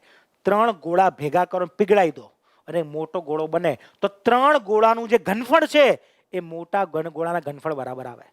સાદી ભાષામાં તમને કહું, 3 તમારી પાસે ગોળા છે, એમાં જે પાણી ભરાતું હોય એવા હું 3 ભેગા કરું તો ત્રણેયમાં જે પાણી ભેગું ભરાય છે એ મોટા ગોળામાં ભરાય. રેડી બેટા? તો પહેલો ગોળો છે એનું વ્યાસ. જો વ્યાસ એટલે થાય d, અને d બરાબર શું થાય? 2 વાર ત્રિજ્યા. આખું વ્યાસ હોય, અહીંથી અહીંયા સુધી વ્યાસ હોય, અડધું ત્રિજ્યા હોય. અને આ ત્રિજ્યાને ઘન છે, વ્યાસને નહીં. સમજાય બેટા? સમજાય? તો શું કહેવા માંગુ છું? જો 3 પ્રકારના ગોલક. આને શું લખાય? 2 × 2 + 1 3/2. એટલે પહેલા ગોળાની ત્રિજ્યા 3/2. બીજા ગોળાની ત્રિજ્યા કેટલી? તો કે 2. ત્રીજાની ગોળાની ત્રિજ્યા કેટલી? તો કે 2, 2, 4 ને 1 5/2. અને જે આ વોલ્યુમ છે, પહેલાનું જે ઘનફળ છે શેના આધારે નક્કી થાય? શેના આધારે નક્કી થાય? તો કે આનો ઘન કરું તો 27 ભાગ્યા આનો ઘન કરું તો 8. બીજાનું જે ઘનફળ છે એ શેના આધારે આવશે? તો કે આનો ઘન, 2 નો ઘન કરીએ તો કે 8. ત્રીજાનું કરીએ તો શું થાય? તો કે આનો ઘન, 5 નો ઘન 125 અને નીચે 2 નો ઘન 8. અને આ ત્રણેયનો સરવાળો કરીએ ત્યારે મોટા ગોલાનો ઘનફળ મળી જાય. 10મો દાખલો છે. યસ બેટા, આ બધાનો મારે સરવાળો કરવાનો. શેનો? 27/8 પ્લસ 8 પ્લસ 125/8. લસા 8 આવશે, આની સાથે 8 ગુણાશે તો 27 વત્તા 64 વત્તા 125. 125, 64 ને 7, 7 ને 4 11 ને 5 પાછળ છગડો, 12 ને 6 18 ને 2 20 ને 1 21, 216 ભાગ્યા 8. આ બધું શું આવ્યું? આ સમજો, આ શું આવ્યું? આ મોટો જે ઘનફળ હતો ને, મોટો ઘનફળ, એ શેને છેદે, શેને ચલે? તો કે અહીંયા જે ત્રિજ્યા હતી એનો ઘન. તો આ કોનો ઘન છે? આ કોનો ઘન છે? તો આ 6 નો ઘન છે. અને આ કોનો ઘન છે? તો કે આ 2 નો ઘન છે. સમજાય બેટા? કોનો ઘન છે? આ 6 નો ઘન છે. અને આ કોનો ઘન છે? તો કે આ 2 નો ઘન છે. મેં ઘનમૂળ કાઢી નાખ્યા. એનો મતલબ તમારા આર બરાબર કેટલા થાય છે? તમારી ત્રિજ્યા બરાબર કેટલી થાય છે? 2 થી કાપીએ તો 2 3. ચેક કરજો ભાઈ, કોઈ ભૂલ ના થતી હોય અમારી, ખાસ મને જવાબ આપજો. બરાબર? તો વી કોના ઉપર ડિપેન્ડ કરે છે? આર ના ઘન. આર નો ઘન. તો આર કેટલો? તો આનો ઘનમૂળ કાઢીએ તો આનો ઘનમૂળ 3, 6, આનો ઘનમૂળ 2, 6/2 એટલે 3. તો આર બરાબર તમારા 3 આવે છે. આર બરાબર 3. તો નવા ગોલકનો વ્યાસ, વ્યાસ કેટલો થાય બેટા? આ તો ત્રિજ્યા, વ્યાસ બરાબર આના બમણા કરવા પડે તો તમારો જવાબ 6. એક પણ નહીં, એક પણ નહીં, એક પણ નહીં. સમજાય બેટા? સમજાય છે કે નહીં? ઓકે, 6 નો ઘન, આ 3 તમારી ત્રિજ્યા આવી. અહીંયા ત્રિજ્યાની વ્યાસ કીધો તો વ્યાસ એનો બમણો થાય. બમણો એટલે 6 થાય. યસ, લાઈવ લેક્ચર લેશો એટલે પેલા ડેલી 4 કલાક લેક્ચર આવશે. રોજ 4 કલાક જીપીએસસી ભણીશું આપણે. બરાબર? નેક્સ્ટ પ્રશ્ન જુઓ. જો કેવો લાગે ને ઘરો, પ્રેક્ટિસ કરશો એટલે આવડશે બેટા. નેક્સ્ટ પ્રશ્ન જુઓ. એક કંપનીમાં તેનો પ્રત્યેક કર્મચારી જુનિયર અથવા સિનિયર તરીકે નિયુક્ત કરેલ છે. ઓકે, એક કંપની છે, એમાં સિનિયર હોય અને એક જુનિયર હોય. જુનિયર ને સિનિયર 2 છે. એક સિનિયર હેઠળ બરાબર 3 જુનિયર કર્મચારી કામ કરવાની નીતિ છે. એટલે સિનિયર અને જુનિયર હોય, એક સિનિયરની સામે 3 જુનિયર હોવા જોઈએ. 1:3 નું પ્રમાણ. 1:3 નું પ્રમાણ. આગળ કંઈક લોચા માર્યા બેટા? ચેક કરી લેજો, ચેક કરી લેજો. આ બધાનો સરવાળો કર્યો તો આ ઘન આવ્યો, એનો ઘનમૂળ કરીએ તો 6/2 નહીં થાય બેટા? 6/2 થાય તો 3 નહીં થાય. 3 તમારી ત્રિજ્યા આવશે. આપણે વ્યાસ કીધો છે 6 નહીં કરવા પડે? હે? હા, મેં અહીંયા આર લઈ લીધા ને, તો આર નો ઘન જ થાય ને બેટા બધો સરવાળો. ચેક કરી લો. હા, અહીંયા મેં વ્યાસ હતું, મેં વ્યાસ લઈ લીધું. સાચી વાત છે ભાઈ. અહીં વ્યાસ હતું, આનું ખરેખર અડધું કરવાનું થાય તો /8 કરવાનું થાય. હું સમજી ગયો તમારી વાત. આ બધા આપણે શું લીધા? જો આ બધા આપણે વ્યાસ લીધા, ખરેખર ત્રિજ્યા લેવાના હતા. એટલે /2 /2 /2 કરવાના હતા. એનો ઘન કરીએ તો 1/8 થઈ જાય. 1/8 થઈ જાય. તો અહીંયા પણ 1/8. આ કંપનીમાં શરૂઆતમાં 36 કર્મચારીઓ હતા. તો ભાગલા પાડી દઉં. જો ટોટલ 36. તો 36 ના 1:3 ભાગ પાડીએ તો સિનિયર કેટલા અને જુનિયર કેટલા? તો ટોટલ 4 ભાગ. 4 ભાગ બરાબર 36 કહેવાય બેટા. 4 ભાગ 36. તો 1 ભાગ બરાબર તો કે 9. 1 ભાગ 9. તો 1 ભાગ 9 અને 9 9 વાળા 3 ભાગ એટલે 27. તો સિનિયર 9 છે, 27 જુનિયર છે. રેડી? સિનિયર 9, 27 જુનિયર, આના 3 ગણા, એમનો સરવાળો 36. હવે જો તમે, હવે જો એક સિનિયર કંપની છોડી દે, એક સિનિયર છોડી દે, 9 હતા એમાંથી 1 જતો રહે, અને 5 જુનિયરને સિનિયર તરીકે લઈએ છે, અને બીજા આના અંદર 5 સિનિયર બની ગયા. એક છોડીને જતો રહ્યો સિનિયર, એટલે 8 થઈ ગયા. એમાં 5 જે જુનિયર હતા એમનું પ્રમોશન થયું. એમનું પ્રમોશન થયું તો 5 જણા બધે જોડાયા એટલે હવે સિનિયર કેટલા થઈ જશે? 9 હતા, એક છોડીને જતો રહ્યો 8, બીજા 5 ને પ્રમોશન મળ્યું તો બીજા આમાંથી 5 ઓછા થશે, આમાંથી એ 5 આના અંદર આવી ગયા, એની બઢતી મળે છે તો આ કેટલા થઈ ગયા? 8 ને 5, સિનિયર હવે 13 છે. જુનિયર કેટલા? તો કે 5 ને બઢતી મળી હતી, કોઈ જુનિયર છોડીને જતો નથી, આમાંથી 5 ઓછા કરીએ તો જુનિયર 22 છે. જોઈ લો, જુનિયર 22 છે. તો પ્રશ્ન શું છે? અને 5 જુનિયરને સિનિયર તરીકે બઢતી મળે તો તેની નીતિને જાળવી રાખવા કંપનીએ કેટલા નવા જુનિયર લેવા પડે? નીતિ શું હતી? જેટલા સિનિયર એના 3 ગણા જુનિયર. 13 સિનિયર તો 13 ના 3 ગણા શું થાય? 39 જુનિયર હોવા જોઈએ. અત્યારે 22 જ છે, 22 માં કેટલા ઉમેરીએ? 39 થાય તો કે 17 જુનિયર નવા લેવા પડે. 17 જુનિયર નવા લેવા પડે. બોલો, સમજણ પડી હોય તો બેટા તાલી પાડજો. સમજણ પડી હોય તો તાલી પાડજો. મજા પડી કે ના પડી? અમુકને તો હું જ નહીં પડતી હોય બેટા, પણ શું કરીએ હવે? આ તો જીપીએસસી 1 2 છે, બધાનું કામ જ નથી. એટલે તો ફોર્મ આમાં લાખમાં જ ભરાય અને તલાટીમાં 18 લાખ ભરાય. પણ હિંમત હારવાની નથી. જેને પ્રયત્ન કરવો, એકવાર પ્રયત્ન તો કરવો જોઈએ ને યાર. જીવનમાં એમ કહેવાય કે હા મેં આપી હતી, તૈયારી કરીને આપી હતી, એવું કહેવું એ સારી વાત છે. હાર માની લેવી તૈયારી કર્યા વગર, એના કરતાં એકવાર તૈયારી કરીને આપી દેવાની. પ્રયત્ન કરો, ખબર પડે આપણું લેવલ શું છે અને શીખવા મળશે.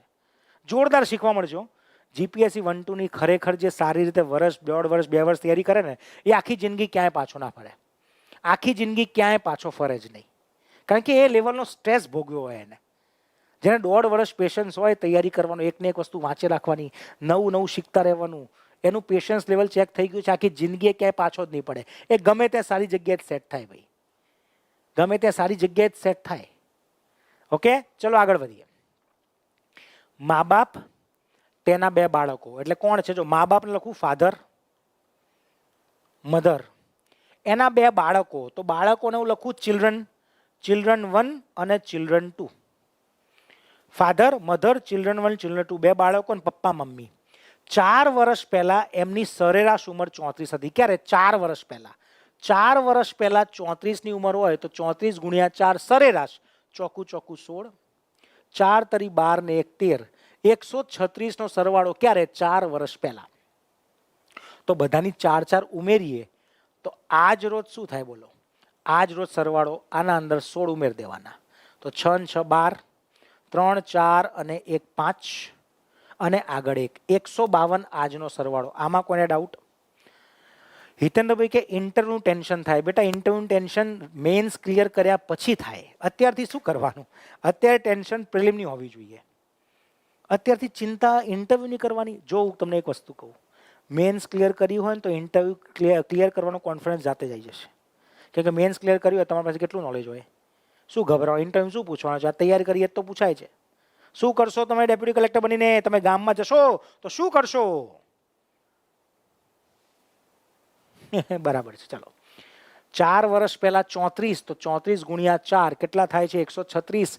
4 વર્ષ પહેલા તો બધાની 4 4 ઉમેરીએ તો આજ રોજ 16 ઉમેર્યા આજના ફેમિલીની ઉંમર. આજના ફેમિલીની ઉંમર. પછી આગળ 6 વર્ષ પહેલા મા બાપ અને તેમનો એક બાળક. મા બાપ અને એક બાળક 6 વર્ષ પહેલા એમની સરેરાશ 32. તો 32 કેટલા લોકો? 3. એક આ નથી ગણ્યો, C2 નથી ગણ્યો. 6 વર્ષ પહેલા 3 દુ 6, 3 ને 3 9, 96 ઉંમર હતી 6 વર્ષ પહેલા. તો આજ રોજ કેટલી થાય? 3 ની 6 6 6 ઉમેરું, 18 ઉમેરીએ, 114 થાય આજની. C2 વગર આજ ફેમિલીની ઉંમર 114, C2 સાથે 152. એનો મતલબ બંને વચ્ચેનું અંતર છે. C2 ની ઉંમર આજની હશે. તો શોધવાનું શું છે? તો બીજા બાળકની હાલની ઉંમર કેટલી? આ બંને વચ્ચે તફાવત. 12 - 4 એટલે 8, 4 - 1 એટલે 3. તો આજે બીજો દીકરો 38 વર્ષનો છે. આ તો ઈઝી હતો ભાઈ. આ તો ઈઝી હતો. આ તો આવડવો જોઈએ.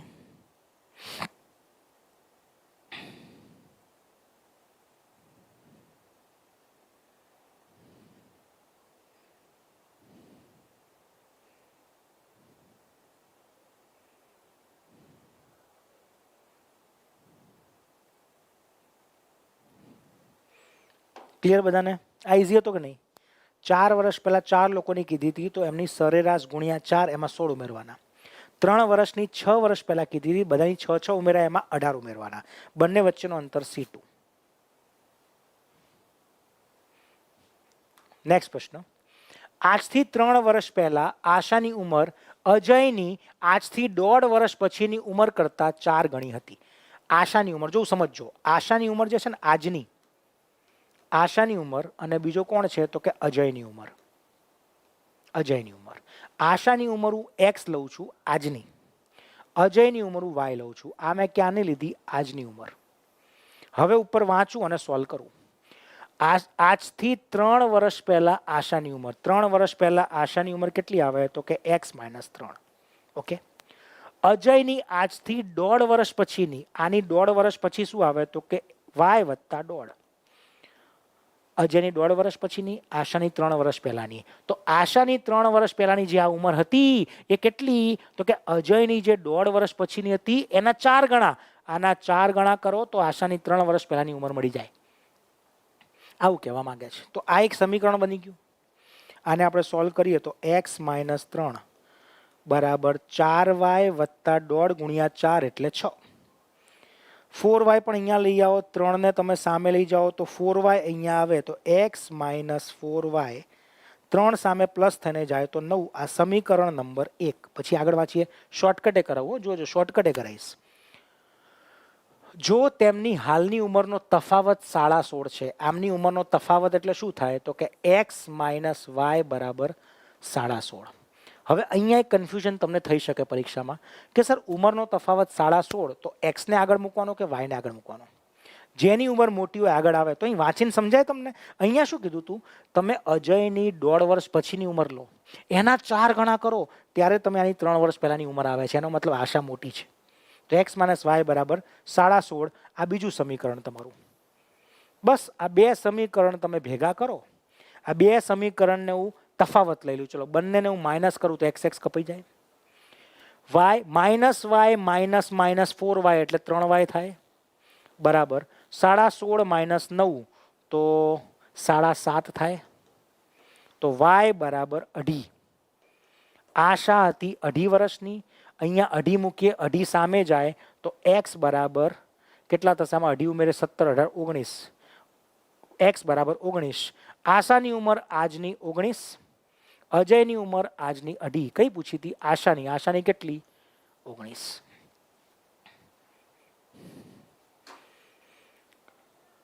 શોર્ટકટ કરું? શોર્ટકટ ભાઈ રમેશભાઈને શોર્ટકટમાં રસ છે, જો શોર્ટકટ કરાવું. અહીંયા જો, હવે હું નથી માનતો કોઈ પણની ઉંમર જનરલી પોઈન્ટમાં કોઈ પ્રશ્નમાં ચાલતી હોય.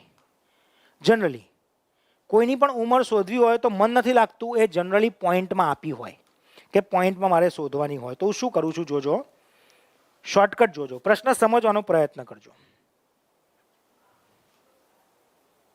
મને કીધું તું આશાની ઉંમર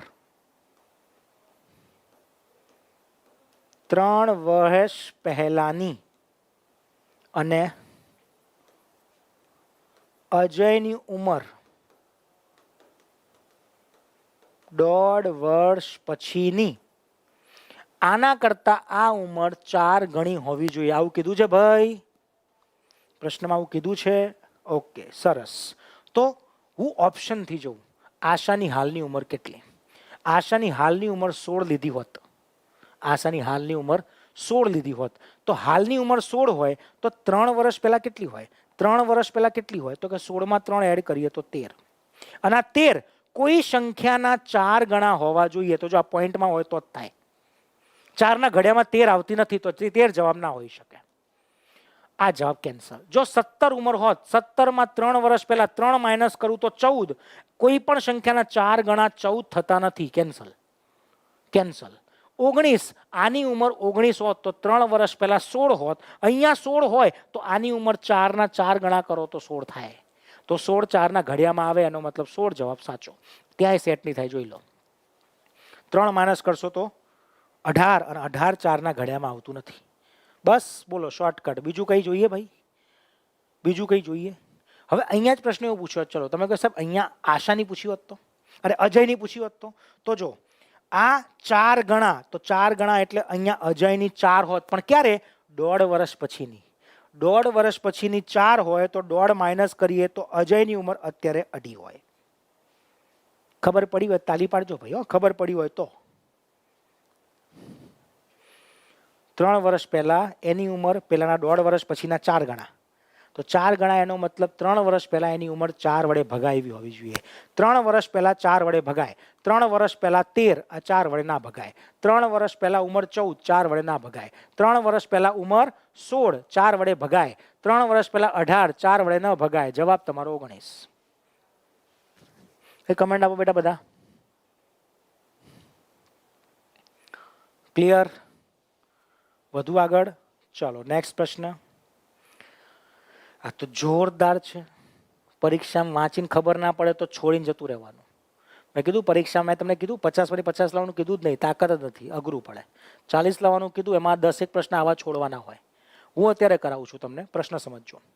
2 પાત્રો વેસલ V1 અને V2, એટલે 2 પાત્રો છે. એક V1 છે પાત્ર, એટલે એક તપેલી છે એવું માનો, અને એક V2 પાત્ર છે.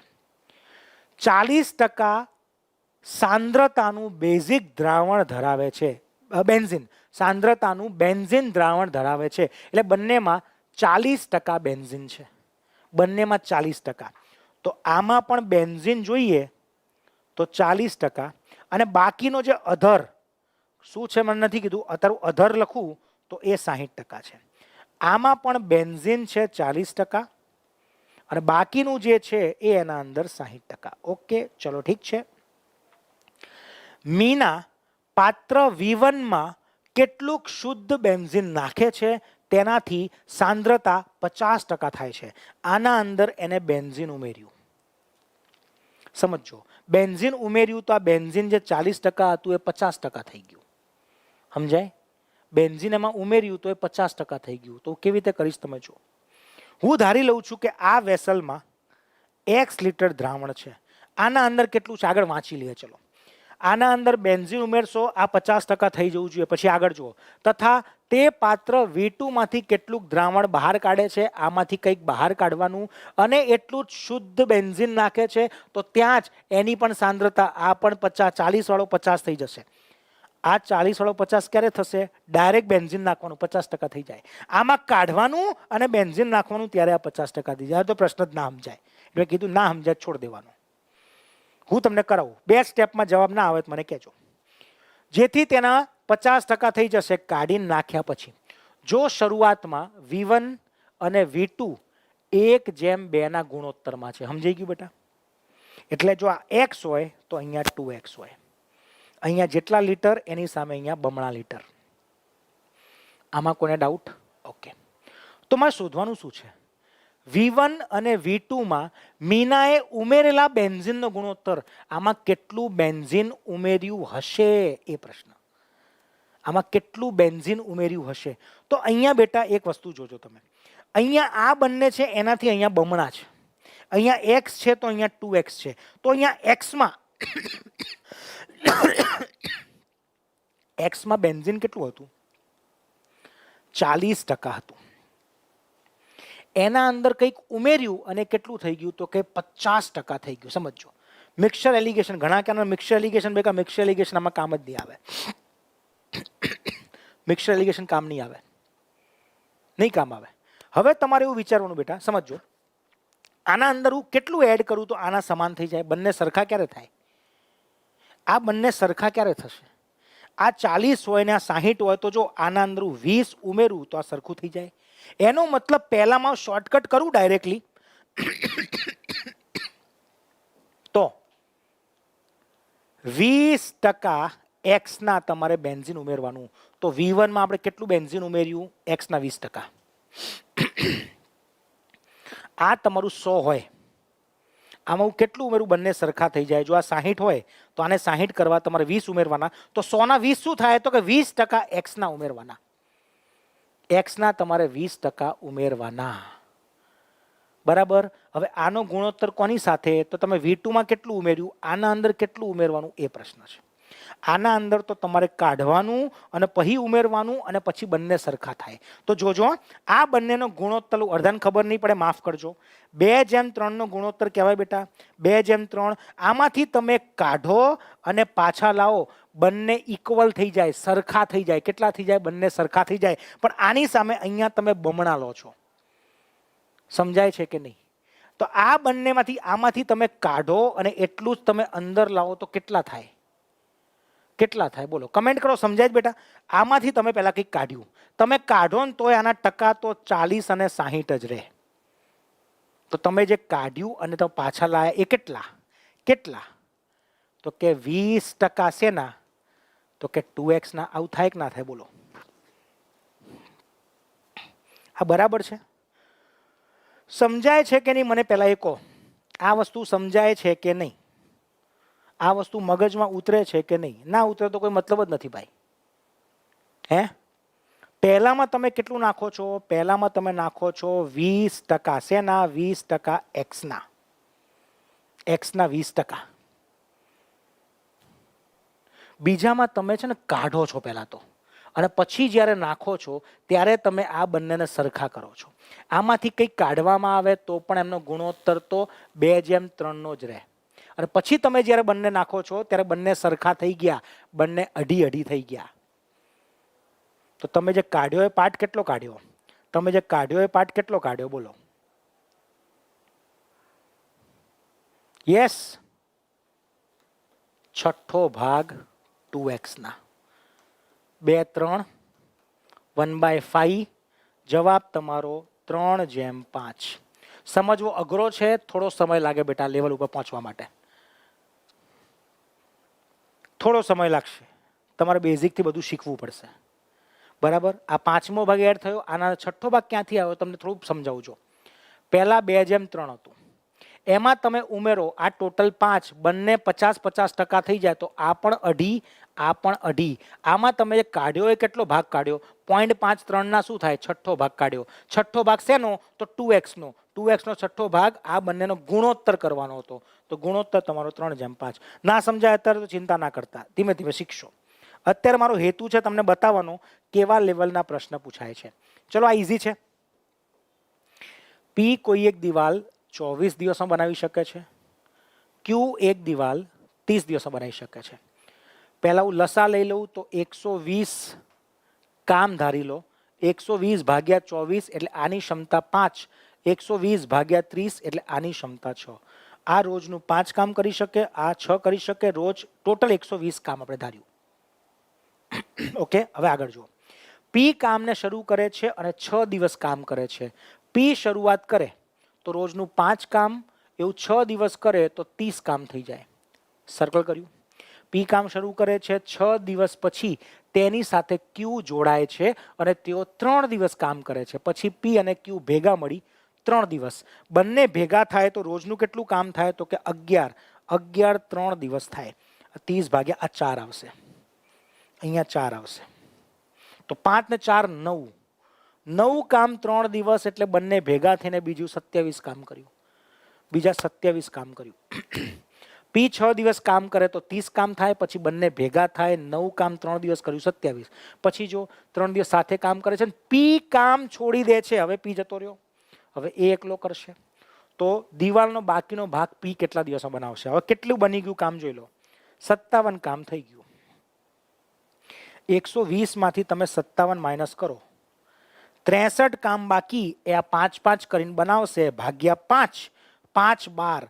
12 3/5 દિવસનો સમય લાગશે. 12 3/5, 12 3/5. ઉપરોક્ત પૈકી એક પણ નહીં. આ 4 કરી નાખ્યું બેટા મેં અહીંયા.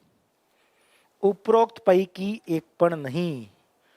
ઉપરોક્ત પૈકી એક પણ નહીં. ઉપરોક્ત પૈકી એક પણ નહીં.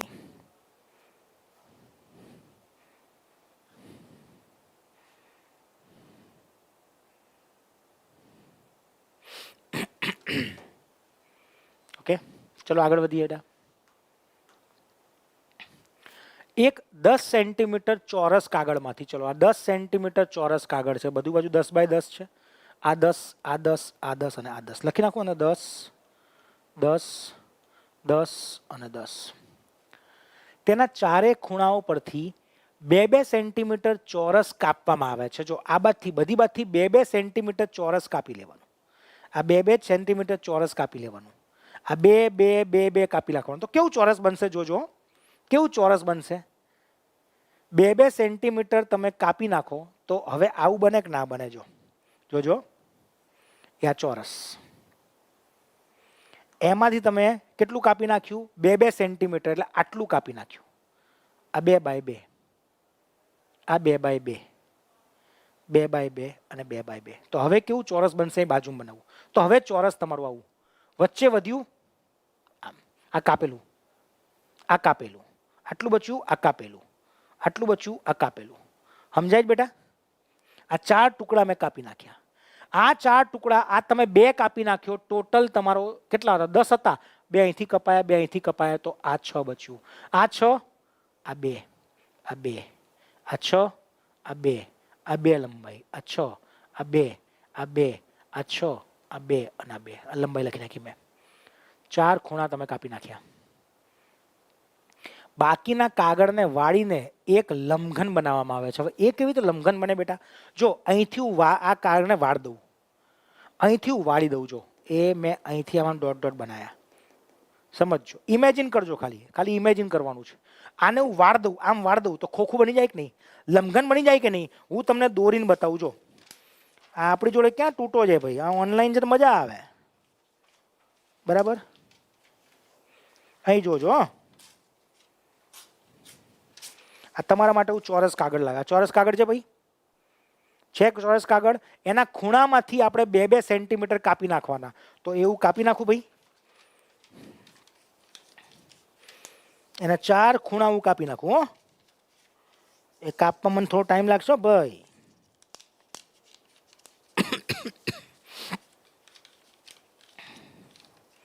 જોજો, એ આ ચોરસ કાગળ હતું. ફરીથી બતાવું. જો આ ખૂણો મેં કાપ્યો હે, એ આ ખૂણો કાપ્યો. આવું ચારે બાજુ મારે કાપવાનું. જો આવું ઘરે ના કરતા, મમ્મી વળશે. હો, અહીં તો અમારે વાંધો નહીં આવે, વળી જશે. ઘરે મમ્મી વળશે કે તું ભાઈ કામ કરતો નહીં, કામ વધારે છે. જો એ આ 4 ખૂણા આપણે કાપી નાખ્યા. રેડી? હા, ખુલ્લું લંબઘન બને. હવે મગજમાં દોડ્યું. જો 4 ખૂણા કાપ્યા અને આ બંધ કરો, બંધ કરો અને બંધ કરો. આ બન્યું ભાઈ? ખોખું છે? દેખાય? 3D બન્યું? તો હવે જોજો બેટા. હવે આનું શું શોધવું છે મારે? આને મારે શું શોધવું છે? એ લંબઘનનું ઘનફળ. આનું ઘનફળ થાય લંબાઈ, પહોળાઈ અને ઊંચાઈ. તમે મને કહો આની ઊંચાઈ કેટલી? તો કે આની ઊંચાઈ 2 સેન્ટીમીટર છે બેટા. આ તમારી ઊંચાઈ આવી. ઊંચાઈ 2 એટલે હાઈટ. ઊંચાઈ તમારી 2. લંબાઈ કેટલી? તો બેટા લંબાઈ કેટલી છે? આ લંબાઈ કઈ આવી? તો લંબાઈ તમારી આ. લંબાઈ તમારી 6. અને પહોળાઈ એટલે શું? જો આ લંબાઈ, આ પહોળાઈ. તો પહોળાઈ પણ 6 જ આવશે ને. લંબાઈ, પહોળાઈ ને ઊંચાઈ ખાલી 2 આવશે. તો પહોળાઈ પણ કેટલી? તો કે 6. તો L ગુણ્યા B ગુણ્યા H. 6 ગુણ્યા 2 ગુણ્યા 6.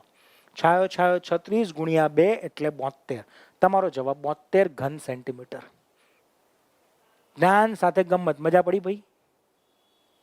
4 ખૂણા કાપ્યા ભાઈ. જો મસ્ત હે ને? 4 ખૂણા કાપ્યા છે. જો 4 ખૂણા કાપ્યા છે મેં. 24 નહીં આવે બેટા. જો આ 2, જો આ લંબાઈ કહેવાય. જો આ લંબાઈ. આ બીજી પહોળાઈ લેવી પડે બેટા. લંબાઈ ગુણ્યા પહોળાઈ 6 ગુણ્યા 6 અને ઊંચાઈ તમારી 2. ઓરિજિનલ બનાવીને મસ્ત. તો પછી આવી રીતે જ ભણાવવાનું છે આપણે. બેચમાં આ રીતે જ ભણાવવાનું છે. નેક્સ્ટ, એક ત્રિકોણનો વેધનો ગુણોત્તર. જો ત્રિકોણનો વેધ શું કહેવાય પહેલા એ સમજજો. આવું કોઈ પણ ત્રિકોણ હોય ને બેટા, એના એક ખૂણાથી સામે તમે કાટકોણ બનાવો તો આ એનો વેગ કહેવાય. તો કેટલા વેધ બને? 3 બને. અહીંથી આ એક વેધ. ચલો ત્રિકોણ લઈ લઉં ABC. આ પહેલો વેધ AD. અહીંથી પછી સામે તમે વેધ બનાવો એટલે અહીંયા 90 નો કાટકોણ બનાવો. 90 નો કાટકોણ બનાવો. અહીં 90 નો કાટકોણ બનાવો તો આ પણ વેધ થાય. આનું નામ આપી દઉં CE. અહીંથી તમે વેધ બનાવો BF કરી દો. 3 કાટકોણ છે, આ 3 વેધ બને. એ વેધનો ગુણોત્તર 2:3:4 એટલે AD જેમ આ વેધ પહેલો, CE જેમ BF, આ 3 નો ગુણોત્તર 2:3:4. આવું હોય બેટા, આવું મને આપ્યું છે. તે ત્રિકોણની પરિમિતિ 91 છે. પરિમિતિ એટલે AB વત્તા BC વત્તા CA. AB વત્તા BC વત્તા CA બરાબર કેટલા? તો કે 91. બાજુ તો મને આપી જ નથી, મને એમના વેધનો ગુણોત્તર આપ્યો છે.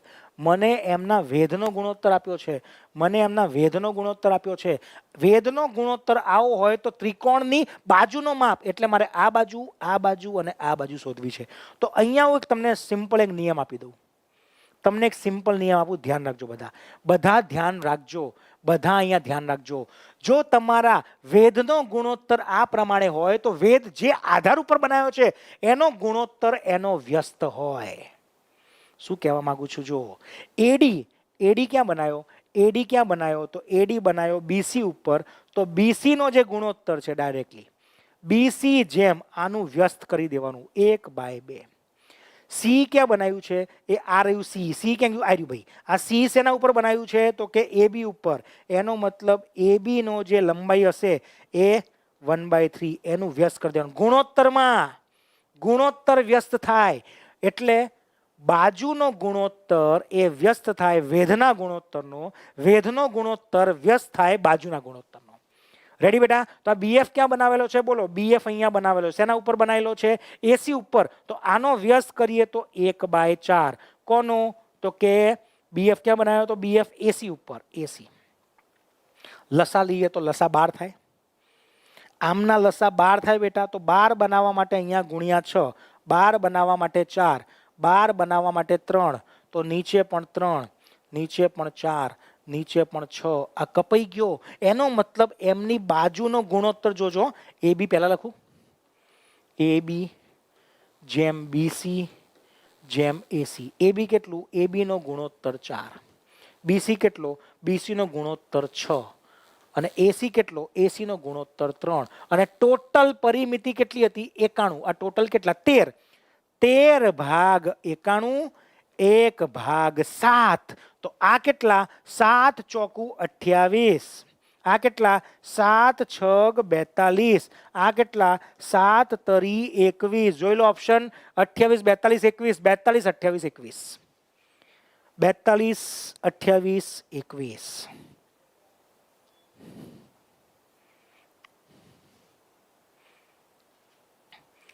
પ્રશ્ન બહુ સહેલો હતો ખરેખર. તમને લાગે સર આટલો અઘરો? હું બતાવું છું. આ જ પ્રશ્ન પરીક્ષામાં પૂછાય. તમારો કોન્સેપ્ટ એવો ક્લિયર હોય કે બાજુઓનો ગુણોત્તર એ વેધનો વ્યસ્ત હોય છે. બાજુઓનો ગુણોત્તર વેધનો વ્યસ્ત હોય છે. તો ડાયરેક્ટલી તમે જુઓ, આનો વ્યસ્ત 1/2, આનો વ્યસ્ત 1/3, આનો વ્યસ્ત 1/4. લસા 12. બધાને 12 બનાવવા, આને 12 બનાવવા ઉપર નીચે 6 ગુણવા પડે, અહીં 4 ગુણવા પડે, અહીં 3 ગુણવા પડે, 12 કપાઈ જાય. આ બાજુના ગુણોત્તરનો, બાજુના માપનો ગુણોત્તર 6:4:3 માં બાજુનું માપ હશે. બધાનો સરવાળો 91. કેટલા ભાગ? 13 ભાગ 91. 13 ભાગ 91 તો 1/7. તો 7 છગ પહેલો 42, 7 ચોક બીજો 28, 7 તરી ત્રીજો 21. આ તમારો જવાબ. પાડી દો તાલી. તાલી પાડ દો ભાઈ. તાલી પાડી દો. ઓકે, આગળ વધુ. નેક્સ્ટ. અને મેં કીધું છે ને, જીપીએસસી 1-2 બનવું હોય, મેથ્સ રીઝનિંગ આવડી ગયું ને, પ્રિલિમ પાસ થઈ જશો. પ્રિલિમમાં વાંધો નહીં આવે. જે તમારા માર્ક્સ 5, 10, 15, 20, 30 ખૂટતા હોય ને મેથ્સ રીઝનિંગમાંથી ખેંચીશું. મને ખબર તમે જીપીએસસી 1-2 જે કરતા હોય ને, જીકે તો જોરદાર વાંચ્યા છે. બધી પબ્લિકેશનની બુક વાંચી લેવાની, આ વાંચી લેવાની. તે તો ગોખણ પટ્ટી તો જોરદાર છે. લોચા મેથ્સ રીઝનિંગમાં જ પડે છે. એ મારી જવાબદારી. મહેનત કરાવવાની હો, પાસ કરાવવાની નહીં. હું તો મસ્ત ભણાવીશ. આવું ભણાવીશ. ખબર પડી રહી છે કે નહીં પડતી? બોલો. ખબર પડી રહી છે કે નહીં? પડે છે? બસ તો તમે પરીક્ષામાં કરી શકશો અટેમ્પ્ટ. ચલો આગળ વધીએ. જુદા જુદા ક્ષેત્રફળના બે ચોરસ છે. મોટા ચોરસની પરિમિતિ નાના ચોરસની પરિમિતિ કરતા 44 એકમ જેટલી વધારે છે. એક નાનું ચોરસ છે, એક મોટું ચોરસ છે. પરિમિતિ એટલે બધી બાજુનો સરવાળો, બધી બાજુનો સરવાળો. ઓકે, હવે આ બધી બાજુ સરખી હોય બેટા, આમાં પણ બધી બાજુઓ સરખી હોય, ચોરસ હોય એટલે. તો આમાં 4 વાર લંબાઈ, આમાં પણ 4 વાર લંબાઈ, બંનેની લંબાઈ જુદી જુદી. એનો મતલબ આ 4 વાર સરવાળો, આ 4 વાર સરવાળો, આ સરવાળો 44 જેટલો વધારે છે. સમજો, 44 જેટલો સરવાળો વધારે લખ્યું છે, 44 વધારે છે. મોટા ચોરસની પરિમિતિ, આનો સરવાળો કરો તો બીજા કરતા 44 વધારે આવે છે. તો સમજો એવું થાય, પહેલાની પરિમિતિ એટલે મોટાની પરિમિતિ 4l², બીજાની 4l1, એમનો તફાવત 44 કહેવાય. મારી ઉંમર તમારા કરતા 44 વધારે હોય તો આપણા બંને વચ્ચે 44 નો તફાવત કહેવાય. તો અહીંથી 4 કોમન નીકળે, અને 4 ભાગ્યા તો હું શું કહી શકું છું કે એમની લંબાઈ વચ્ચેનો તફાવત 11 હોવો જોઈએ. પકડાય કે ના પકડાય? ડાયરેક્ટ હું તમને કહું, 4 વાર લંબાઈ, પેલાની પણ 4 વાર લંબાઈ, આ 4 વાર લંબાઈ 44 વધારે હોય તો દરેક લંબાઈ 11 વધારે હોય. તો આ લંબાઈ કરતા આ લંબાઈ 11 વધારે. L2 એ L1 કરતા 11 વધારે હશે. આમાં કોઈને ડાઉટ? પ્રશ્ન પૂરો થઈ ગયો, જોઈ લેજો. મોટા ચોરસનું ક્ષેત્રફળ નાના કરતા 184 સેન્ટીમીટર એકમ જેટલું વધારે છે. મારે નહીં જોવું. આ બે ચોરસની બાજુઓનો માપ કેટલો હશે? બંને લંબાઈનો તફાવત 11 હશે. 11 વાળો તફાવત ટીક કરો. લંબાઈનો તફાવત 1 છે, ના ચાલે. લંબાઈનો તફાવત 11 છે, ચાલી શકે હો. લંબાઈનો તફાવત 11 આમાંય ચાલી શકે. જો આ 11 થાય છે, થાય છે. અહીંયા લંબાઈનો તફાવત નથી થતો, જો નથી થતો. તો આ બંનેમાંથી કોઈ પણ એક. હવે આ પોઈન્ટ વાળો છે, આ છે, ગમે તે એક લઈને ટ્રાય કરો. ચલો ધારો કે હું આ લઉં, આની લંબાઈ 3 અને આની 14. આનું ક્ષેત્રફળ 3 ગુણ્યા 4, 4 તરી 12. આનું ક્ષેત્રફળ 14 ગુણ્યા 14, 196. બંનેમાં તફાવત 184, 187 નહીં, 184 આવે છે. જ્યારે મોટા ચોરસનું ક્ષેત્રફળ નાના ચોરસ કરતા 187 વધારે હોવું જોઈએ. આ 187 થતું નથી. તો જવાબ કયો તમારો? 3.5 અને 14.5 આવી જશે. વેરી ગુડ આશીષ. આપણને ખબર પડી કે પરિમિતિમાં એક 44 આગળ નીકળે, પરિમિતિમાં 4 વાર લંબાઈ આવે. તો એને ભાગ્યા 4 કરું તો દરેક લંબાઈ, પહેલાની લંબાઈ બીજા કરતા 11 વધારે હશે. તો 11 તફાવત વાળો જવાબ. તફાવત 11 આમાં નથી, આમાં નથી, આમાં છે અને આમાં છે. અહીંયા હું 3 મૂકું ને 14 મૂકું તો આનું ક્ષેત્રફળ 196, આનું 12, એમનો તફાવત 187 ના થયો તો આમનો થઈ જશે. જોઈ લો. रेडी बेटा? रेडी है? समझ आ रेला है कि नहीं? हेडो तर આગળ વધીએ. આ જોરદાર દાખલો છે. વાંચીને એવું થાય કે સાહેબ મૂકી દઈએ. ના, મૂકવાનો નથી, ઈઝી હતો. જો 5-10 સેકન્ડમાં જવાબ આવે. તમને સમજાવવા માટે 5 મિનિટ લઈશ. પ્રશ્ન શું છે જોઈએ.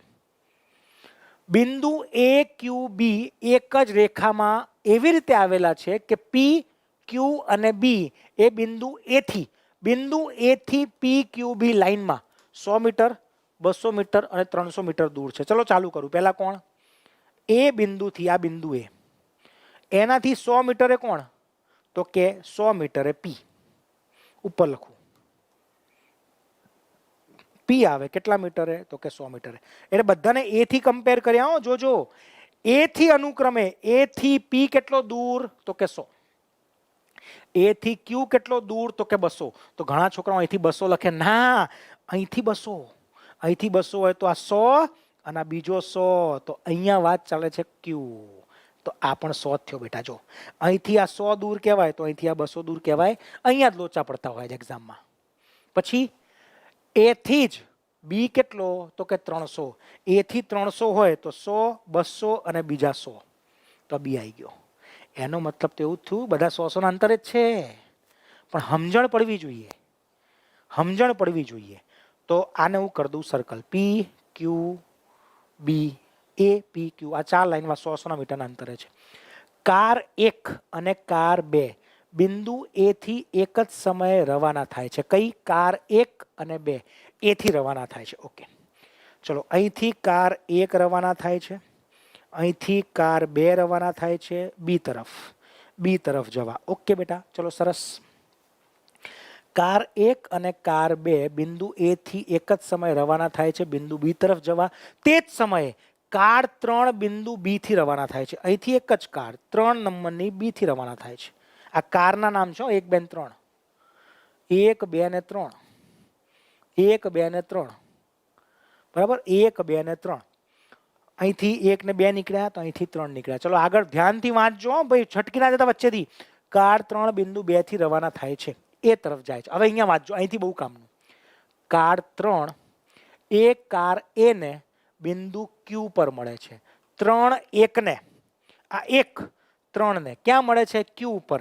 અહીંયા ભેગા થયા હો, જોજો. હું એક કામ કરું છું, આવું કરું. એ 3 ને 2 વાર લખું. 3 કાર 1 જ છે. પણ આ 1 ને ક્યાં મળે છે? Q ઉપર. એનો મતલબ જેટલા સમયમાં અહીંયા પહોંચી કાર 1 એટલા સમયમાં આ 3 અહીંયા પહોંચી. હવે તમારે મને કહેવાનું, આ જેટલા સમયમાં 100 કિલોમીટર કાપી શકે એટલા સમયમાં કાર 1 100 ને 100 200 કાપી શકે. એનો મતલબ શું થાય? કાર 1 અને કાર 2 આ બંનેમાં કોની ઝડપ બમણી છે? આની ઝડપ આના કરતા બમણી છે બેટા. સમજણ પડી કે ના પડી? સમજણ પડી કે ના પડી? જો આ જેટલા સમયમાં અહીંયા પહોંચે છે 200 કાપે છે, આ એટલા સમયમાં ખાલી 100 કાપે છે, તો આની ઝડપ આના કરતા 2 ગણી. તો ઝડપ 2:1. ઝડપ. કોને ડાઉટ? ઓકે. કાર 3 અને 1 Q પર મળે છે. Q પર મળ્યા તો એનાથી ખબર પડી અંતર આનું બમણું, તો ઝડપ આની બમણી આની અડધી. 2:1 ઝડપ. અને કાર 2 ને બિંદુ P પર મળે છે. આ ત્રીજી કાર P પર મળે છે બિંદુ 2 ને. એટલે 2 જ્યારે અહીંયા પહોંચ્યો ત્યારે આ કાર અહીંયા પહોંચી ગઈ. એનો મતલબ આ બંનેમાં 3 અને 2 માં, કાર નંબર 3 અને 2 માં 3 ની ઝડપ બમણી આની અડધી. Car 3 very good. ધ્યાન છે છોકરાઓનું. કાર 3 કરતા આ 3 અહીંયા પહોંચે તો એક અહીંયા પહોંચી જાય, તો 2:1 ની ઝડપ. કાર 3 અહીંયા પહોંચે તો બીજી અહીંયા પહોંચે, આની 2:1 ની ઝડપ. હવે જો અહીંયા 3 ની ઝડપ 1, અહીંયા 2. આને 2 કરવા હોય તો આના બમણા કરી દઉં, આના બમણા કરી દઉં એટલે 4. એનો મતલબ 1 ની ઝડપ 4 હોય, ત્યારે બીજા કારની ઝડપ 1 હોય અને ત્રીજા કારની ઝડપ 2 હોય. આ એમની ઝડપનો ગુણોત્તર. ઝડપ કા ગુણોત્તર પૂછ્યું શું છે? પ્રત્યેક કાર અચળ ઝડપે જતી, આ બધી ફાલતુ વાતો છે. કાર 2 અને 1 ની ઝડપનો ગુણોત્તર 2 અને 1, 2 અને 1, 1:4. 1:4 બેટા. 2 અને 1 કીધા છે. 2 અને 1. હવે જો 2 અહીંયા છે ને 1 અહીંયા છે બેટા. આ બંનેને સરખા કરવા માટે અહીંયા 1 હતો, અહીંયા 2 હતો, તો આ બંનેને 2 કરવા પડે. 2 ગુણ્યા 2 ગુણ્યા તો 4, 2 2 1. 3 વાળો 2, 2 વાળો 1, 1 વાળો 4. રેડી? રેડી છે ભાઈ? સમજણ પડે છે બધાને? તો આવા પ્રશ્ન આવે બેટા એક્ઝામમાં. તો તમારે જીપીએસસી 1-2 તૈયારી કરવી હોય તો આપણે એની બેચીસ શરૂ કરી રહ્યા છીએ 15મી તારીખથી, ઓફલાઈન ઓનલાઈન બંને એક સાથે. જેને ઘરે બેસીને ભણવું છે, આવું ફાવતું હોય કે ઘરે બેઠા જ ક્યાંય રહેવું નથી, ગાંધીનગર નજીક પડવું હોય તમે ગાંધીનગર આવી શકો છો. આ બંને બેચની માહિતી, જો બંનેમાં એક જ જેવા ફેકલ્ટી હશે, બંનેમાં 7 પુસ્તક મળશે, બંનેમાં ટોપિક ટેસ્ટનું આયોજન હશે. પેલામાં ઓનલાઈન હશે, પેલામાં ઓફલાઈન હશે. આમાં તૈયારી ઓનલાઈન હશે, પેલામાં ઓફલાઈન હશે. ફીસ આમાં 25,500, 24,500 છે, આમાં 35,000 છે. બરાબર? 15 તારીખ સુધી આ ફીસ છે, પછી વધી જશે. તમે જ્ઞાન લાઈવ એપ્લિકેશન ડાઉનલોડ કરીને માહિતી મેળવી લો. આ નંબર છે, એના પર કોલ કરજો કોઈ માહિતી જોઈતી હોય તો. બસ આજે અહીંયા સુધી રાખવું છે આપણે. આપણે વિનીતાબેન જીપીએસની બેચ અમદાવાદ ખાતે નહીં થાય બેટા. કેમ પ્રોબ્લેમ થાય? બધા ફેકલ્ટી પહોંચી ના શકે.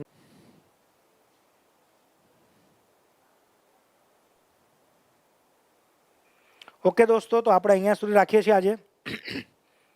ઓકે, આજે આપણે અહીંયા સુધી રાખીએ છીએ. વચ્ચે નેટ કનેક્શન જતું રહ્યું તો પાછું આવી ગયું છે. ઓકે, આપણે અહીંયા સુધી રાખીએ.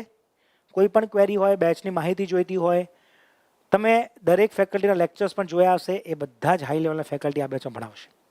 ઓકે, તો રજા લઉં છું. Thank you very much. Maximum લોકોને શેર કરજો આ વિડીયો. જે છોકરાઓ તમારા કોન્ટેક્ટમાં હોય જીપીએસસી 1-2ની તૈયારી કરતા હોય એમને ખાસ શેર કરજો અને તમારે પણ તૈયારી કરવી હોય તો તમે વહેલા તકે જોડાઈ જજો. Okay, thank you very much. જય હિન્દ.